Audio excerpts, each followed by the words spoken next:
एक समय की बात है। एक जंगल में कछुए और खरगोश एक दूसरे के साथ जीवन व्यतीत करते थे। वे दोनों अपने अपने तरीके से जीवन का आनंद लेते थे, लेकिन उनमें एक अनूठी प्रतिस्पर्धा का आदान प्रदान होता था। खरगोश अत्यधिक उत्साही और अद्भुत धावक था। वह हमेशा जीत की आकांक्षा रखता था और अपने तेज दौड़ में गर्व करता था।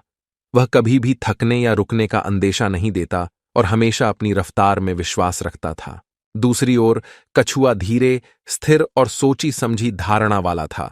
वह जीत की लालसा में नहीं था, बल्कि उसका मुख्य ध्येय अपने काम को सही तरीके से करना था। एक दिन खरगोश ने कछुए को चुनौती दी कि वह उससे एक दौड़ में प्रतिस्पर्धा करे। कछुए ने इस चुनौती को स्वीकार कर लिया और दौड़ का समय निर्धारित किया गया। दौड़ के दिन को आखिरकार तय किया गया और सारे जंगल ने उनकी चरणों को देखने के लिए आग्रह किया। दौड़ शुरू हुआ और खरगोश तुरंत ही अपनी रफ्तार में पहले चलने लगा। वह लगातार बढ़ता जा रहा था, जबकि कछुआ धीरे धीरे आगे बढ़ रहा था।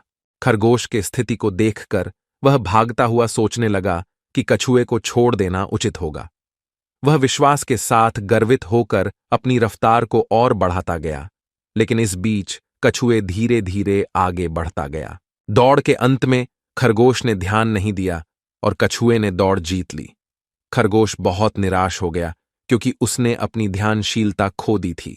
इस कहानी से हमें यह सीख मिलती है कि जीवन में समय की महत्वाकांक्षा न करें, बल्कि हमेशा ध्यानशीलता, साहस और सही दिशा में आगे बढ़ें।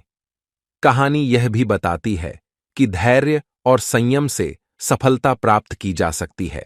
यह कहानी हमें यह सिखाती है कि जीवन में समय की महत्वाकांक्षा से बचना चाहिए, बल्कि हमेशा ध्यानशीलता, सही दिशा और सहनशीलता में आगे बढ़ना चाहिए।